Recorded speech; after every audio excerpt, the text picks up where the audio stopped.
राजीव। दोस्तों, बीजेपी की अंदरूनी कलह और गुटबाजी इस समय मोदी और शाह यानी नरेंद्र मोदी और अमित शाह की टेंशन बढ़ा रही है।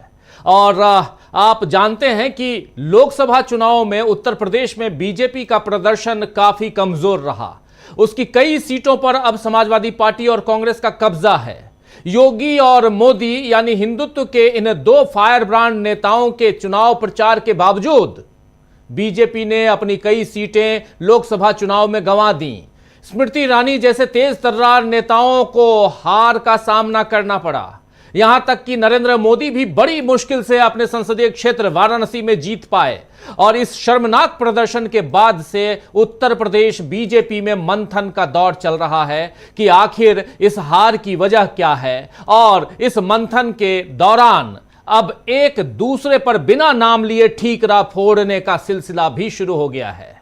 बीजेपी की इस खींचतान पर समाजवादी पार्टी के प्रमुख अखिलेश यादव ने आज पहले एक ट्वीट किया, फिर प्रेस कॉन्फ्रेंस की। और प्रेस कॉन्फ्रेंस में क्या कुछ कहा, ट्वीट में क्या कुछ कहा, सब आपके सामने लाना इसलिए जरूरी है क्योंकि यहां से उत्तर प्रदेश की लड़ाई जो है वो अब देश की धरातल पे है। और देश के केंद्र बिंदु अगर एपी सेंटर कहें तो वो दिल्ली है। और दिल्ली की सत्ता कैसे हिलती हुई दिखाई देती है वो सब कुछ हम समझेंगे। पहले अखिलेश यादव ने जो प्रेस कॉन्फ्रेंस में बात कही है जरा सुन लेते हैं। सुनिए जरा।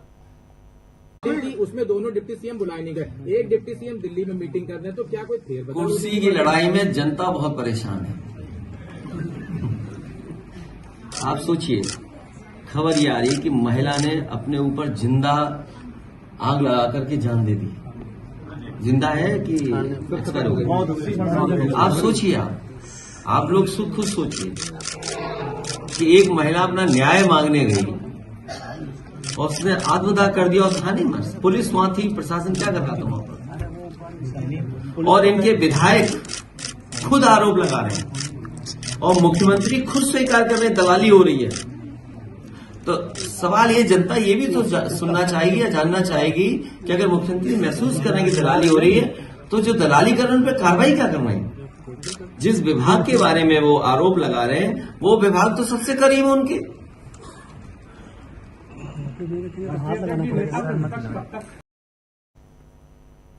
तो सुन रहे थे आप, कह रहे हैं यहां अखिलेश यादव की कुर्सी की लड़ाई में जनता बहुत परेशान है। विधायक आरोप लगा रहे हैं, मुख्यमंत्री खुद स्वीकार कर रहे हैं कि दलाली हो रही है, सरकार में ये कमजोर पड़े हैं, इसीलिए इन्होंने अपना ध्वस्तीकरण का फैसला टाला है। और ये सिर्फ टाला है, हमेशा के लिए खत्म नहीं हुआ है।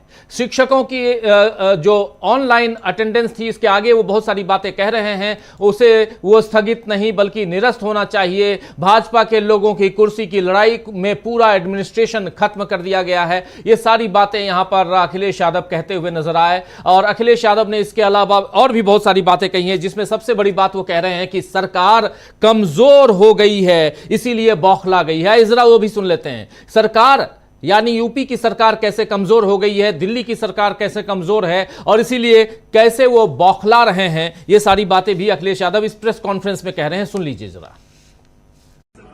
ये आपका असर तो हुआ होगा, लेकिन असली असर हुआ है जो सरकार कमजोर हुई एक, और सरकार घबरा गई कहीं जो संघर्ष है कहीं बढ़ न जाए। समाजवादी लोग लगातार संपर्क में थे, रविदास जी लगातार संपर्क में थे, पीछे बैठे हुए लोग दोनों संपर्क में थे।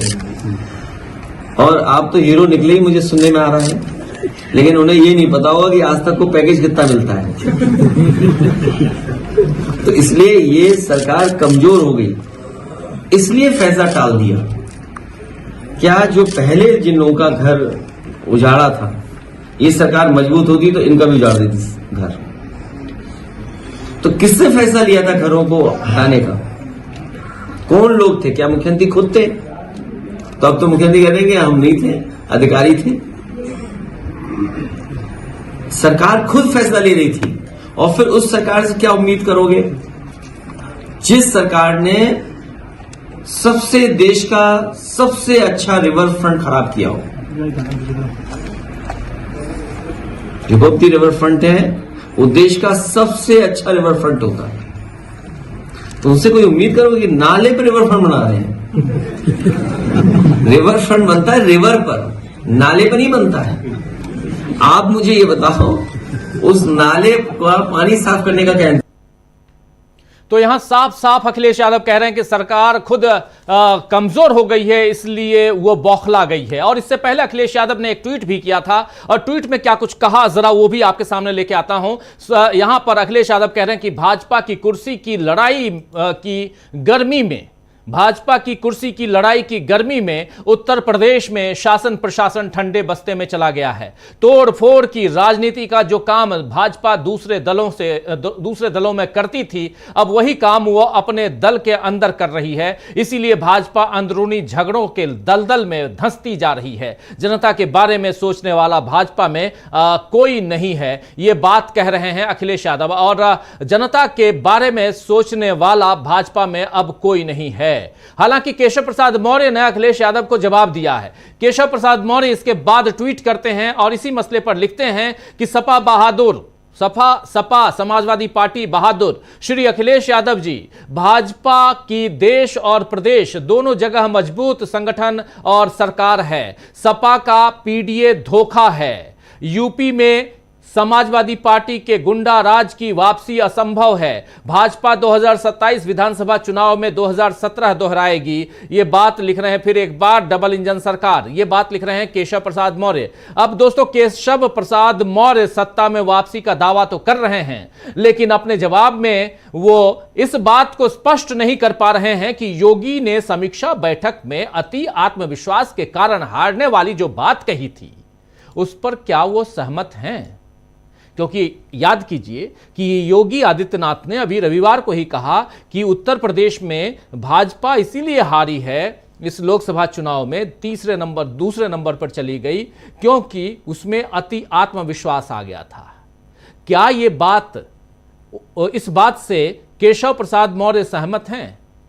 हालांकि केशव प्रसाद मौर्य ने कहा था उस समय कि संगठन सरकार से बड़ा होता है, और इस बयान के बाद आज वो दिल्ली पहुंचे और उन्होंने जेपी नड्डा से मुलाकात की। बताया जा रहा है कि केशव प्रसाद मौर्य और बीजेपी प्रभारी भूपेंद्र चौधरी, जो वहां के अध्यक्ष हैं, प्रदेश अध्यक्ष हैं भूपेंद्र चौधरी, दोनों को नड्डा ने तलब किया था। और इस घटनाक्रम से जाहिर हो रहा है कि उत्तर प्रदेश बीजेपी में सब कुछ ठीक नहीं है।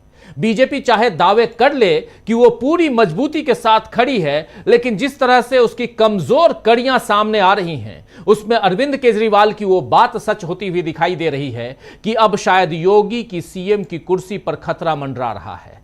वैसे भी केशव प्रसाद मौर्य और योगी आदित्यनाथ के बीच राजनीतिक महत्वाकांक्षा की लड़ाई कायम है, यह हम देख रहे हैं। और 2017 में उस समय आप याद कीजिए कि केशव प्रसाद मौर्य अध्यक्ष थे और उनके अध्यक्ष रहते हुए बीजेपी ने चुनाव जीता था, लेकिन सीएम की कुर्सी योगी को मिली, केशव प्रसाद मौर्य को नहीं मिली। और उसके बाद केशव प्रसाद मौर्य के क्षेत्र में जिस तरह से बीजेपी को हार मिली, उससे उनके नेतृत्व पर भी सवाल उठे। अखिलेश यादव ने इसी खींचतान का खुलासा अब किया है। और अखिलेश यादव की इस प्रेस कॉन्फ्रेंस के अलावा अगर देखें, दूसरी तरफ चलें तो वेस्ट बंगाल चलिए, पश्चिम बंगाल, जहां शुभेंदु अधिकारी कह रहे हैं कि जो हमारे साथ हैं हम उनके साथ हैं, यानी जो हमें वोट देगा हम उसके साथ हैं, बाकी बातें बकवास है। बकवास क्या? तो ये सबका साथ सबका विकास, इसको बंद करो। ये सबका साथ सबका विकास का नारा किसका है? ये नारा नरेंद्र मोदी का है। शुभेंदु अधिकारी किस पार्टी में है? आज की तारीख में वो बीजेपी में है। तो क्या अपनी पार्टी के जो मुख्य नेता हैं, देश के प्रधानमंत्री, उनके खिलाफ शुभेंदु अधिकारी बात कर रहे हैं? जरा उनकी बात बांग्ला में है, लेकिन महत्वपूर्ण, आप लोग सुन सकते हैं। बहुत सारे हमारे बंगाली साथी इस कार्यक्रम को देखते हैं, वो तो बिल्कुल सुन सकेंगे, समझ सकते हैं। लेकिन जो नहीं समझते हैं, इतना तो समझ ही जाएंगे कि सबका साथ सबका विकास का जिक्र किया जा रहा है। जरा सुन लीजिए शुभेंदु अधिकारी, और क्यों अंदरूनी कलह चल रही है, क्यों अंदर खाने बीजेपी में बुरा हाल है, यह हम समझेंगे। सुनिए जरा शुभेंदु अधिकारी को। আমি বলে দিয়েছি যা বলার, লড়াই চলছে, চলবে, সবাই লড়বেন তো, আগের মতো লড়বো তো, একসাথে লড়বো তো, সবাই মিলে লড়বো, আমরা জিতবো, হিন্দু বাঁচাবো, সংবিধান বাঁচাবো। আর বলবো, আমিও বলেছি রাষ্ট্রবাদী মুসলিম, আপনারাও বলেছেন সবকা সাথ সবকা বিকাশ, আর বলবো না। बोलबो जो हमारी साथ हम उनका साथ, जो हमारी साथ, जो हमारी साथ, जो हमारी साथ हम उनका साथ, सबका साथ सबका विकास। बंद करो नो नीड संख्यालघु मोर्चा। ভালো থাকুন, जय श्री राम। तो दोस्तों ये भाषण नहीं बल्कि ये सांप्रदायिक नफरत है, जहर उगल रहे हैं यहां पर शुभेंदु अधिकारी।